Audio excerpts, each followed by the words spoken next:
Now, there are two general types of recon missions. There are the recon missions that occur before an operation, and the recon missions that are occurring during an operation. So, before an operation, or what's the purpose of a recon mission before an operation? It's mainly to gain intelligence on a mission area or a specific target. Usually, recon missions like these are preliminary missions before a strike. Usually, we're hitting a facility of some kind that's deep behind enemy lines. We send in a recon team to go scout out the area, find the target, assess the defenses, and then organize a strike team to go in and hit it. That's one of the major types of recon missions that happen before a major operation. In this case, the operation being a strike, a deep raid strike. Recon missions can also occur in a more traditional, conventional frontline kind of battle. If a regiment or a sort of like multi-regiment operation is going to occur where it's a big push on the front, there can be recon missions to go out to that front and assess the mission area or the operational area, the battlefield basically, that the operation is going to take part in. So in those cases, then you're looking for defenses and also assessing the terrain, checking out for minefields, whether bridges are destroyed or if they are still functional, still operational, that sort of things. Now, the problem with doing reconnaissance before an operation is that it can get outdated fairly quickly.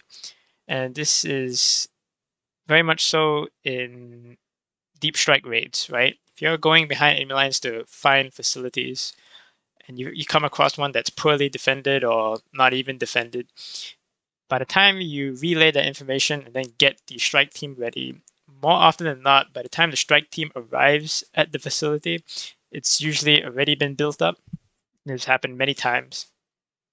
And the same can be said uh, for like a conventional operation on the front line. If you do the reconnaissance run like 7 hours before the operation, like early in the morning, by the time it gets to the evening when the operation is running, the front line can change to a situation which is very, very, very different. This happens a lot. And I've been on that end before. I've learned this from experience that if you're doing reconnaissance missions on frontline targets, you really can't do it that far in advance. You have to do it closer to the operational time, which means it takes a lot more preparation and planning to make sure you're in position to go out, do the reconnaissance just before the operation is running so that the battlefield commander has a fresh picture of what he's up against. Now we come to the recon missions that happens during an operation, and this is what I call forward reconnaissance or field reconnaissance. And basically what you're doing here now is that you're operating more like a conventional scout that people are usually familiar with. You're basically the unit on the battlefield that's there to support the commander. All right, you're providing an extension to the commander's vision.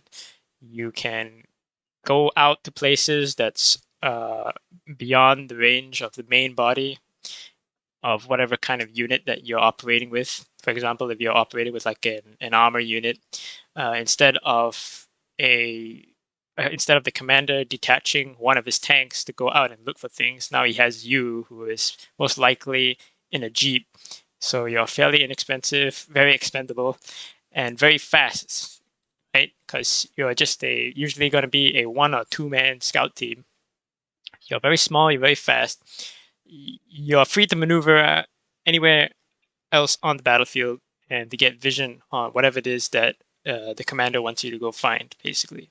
Now, conventional wisdom and the normal approach that people in Foxhole usually take is that such a mission is redundant. Everyone treats that forward reconnaissance is basically useless because in their mind they prefer you as the scout team to go man a tank, basically. because that's all they're concerned with. They're just concerned with getting as many people with as much firepower and equipment to one spot on the battlefield, and then just start throwing as much manpower at it. And usually these frontline battles, they just turn into a complete slugfest for like 6 hours straight at sometimes. That's what the current sort of meta is for Foxhole. It's just mass assault. Um, and there's good reason for that, because in order to do this job effectively, it takes a lot of practice and experience. All right.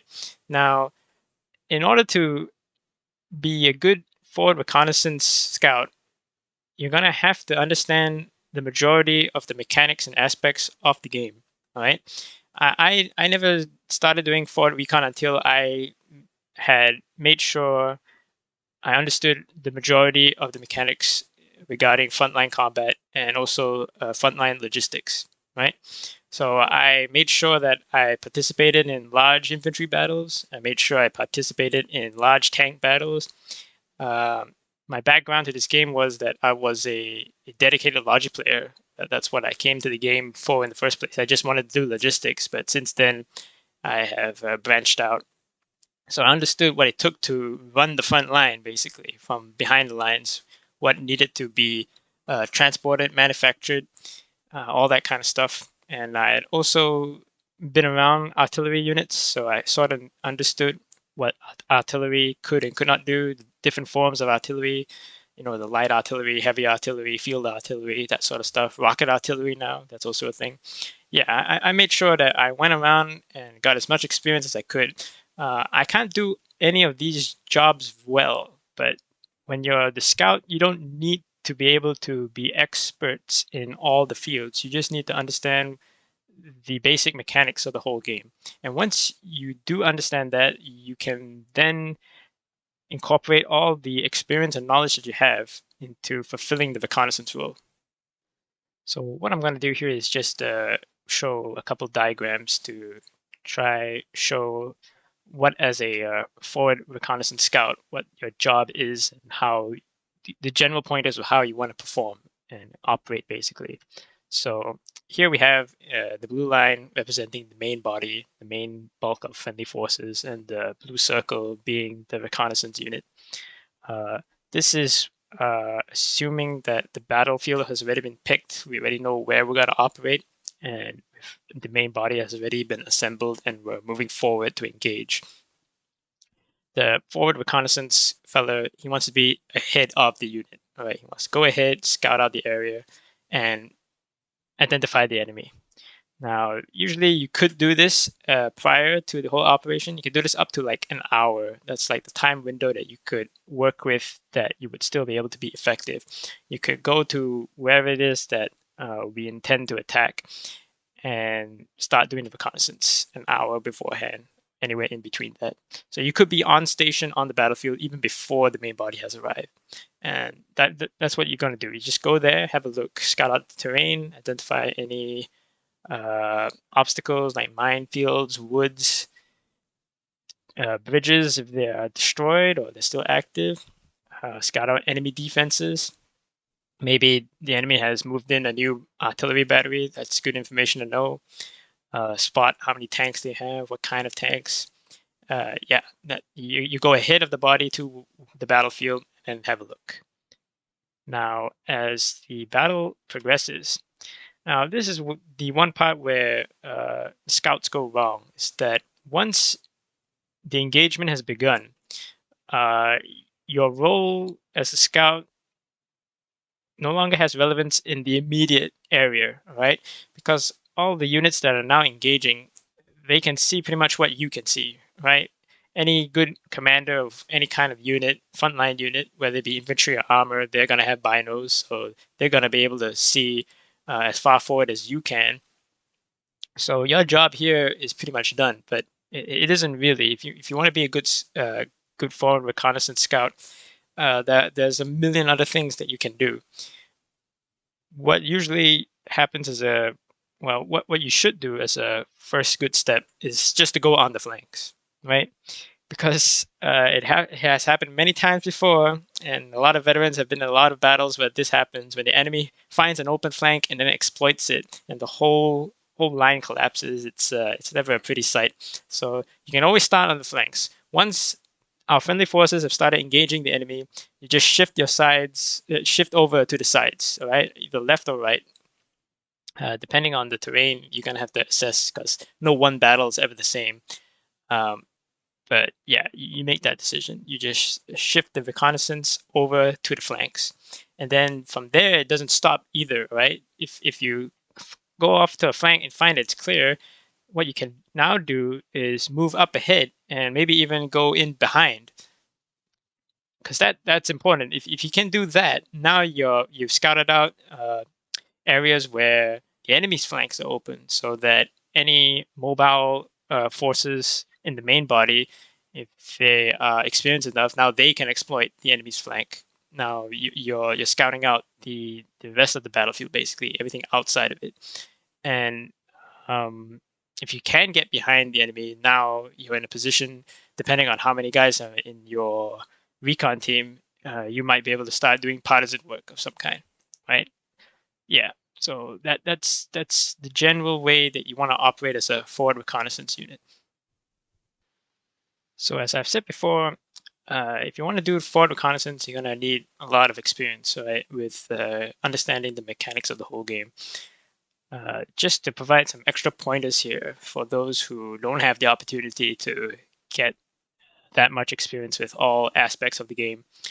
Here are the different things that you need to keep an eye out for. So depending on what kind of unit that you're operating with for as reconnaissance, you have to understand that knowing what your own forces are capable and not capable of are very important. And once you understand that, you then understand what they're worried about and what they want to know. So for example here, infantry, normally they're worried about enemy defenses, right? Trenches, emplaced weapons, uh, bunkers, what's the disposition of the trench lines or the bunker defenses, that sort of things. Enemy artillery, that's a big one, right? If you can find the enemy artillery, then they can sort of judge and guess what's the range of the artillery and where they would be able to maneuver their men without getting absolutely destroyed. That's a very important one that any infantry commander worth his salt is kind of want to know. All right, so that's one tip that you can keep in mind to work with. Now, if you're supporting an armor unit, the main thing that they're always concerned about is room to maneuver, right? Because tanks are mobile, and that's a very important aspect of the weapon. Terrain features like woods, hill elevation, that sort of things. That's all very important that armor commanders usually always want to know. And if you're doing forward reconnaissance for an armor unit, they very much want you to watch out for the flanks, as I've mentioned in the previous slide before. That's something that they're always worried about. Artillery units are a little bit weird in the sense that I haven't had that much experience. I just know generally, and I haven't really provided forward reconnaissance for a proper artillery unit before. But one thing that they're really concerned about is position, because just to clarify, we're talking about like heavy artillery here, right? Not like field artillery or light artillery. We're talking like the big in place guns. Um, they're usually more concerned about where to set up so that they can support the whatever it is they're supporting, and how they can get their ammunition up to that point. Is it easy? Is it hard? Which routes they need to take? That's what usually artillery units are concerned with. Partisan units, they just need targets, basically. You're going out there and finding targets. And unlike conventional frontline units, they understand that the battlefield is constantly moving. It's in a state of flow. So they don't mind you if you give them like sort of vague and sketchy ideas of where things are. They don't expect you to do that, because partisan work, it's never it's not an exact science. It's more of an art, really. So identifying which roads and which supply routes the enemy is using. You can find out just by looking at how much traffic is going through each road. That's more than enough information for the partisans to work with. They're very easy to please in terms of the reconnaissance role. Watchtower placements, that's an important one because the the very specialized partisan units, what they usually do is that they send in a small team ahead of the main group, and they try and knock out as many watchtowers as possible. And they do it in such a way that they try not to raise the enemy's suspicions. So they sort of do it in a random way, and usually they do it quite some time before the main partisan group goes in to start wreaking havoc. That's one thing to do. So if you can provide where the watchtowers are, that's very important information that partisans will be glad to know. So yeah, that concludes the end of this video regarding reconnaissance. If anybody wants me to go in depth into things, you can just message me, and I won't mind making a shorter video to address your questions. I will be posting more in-depth, like tactical videos from now on. So yeah, thanks for watching.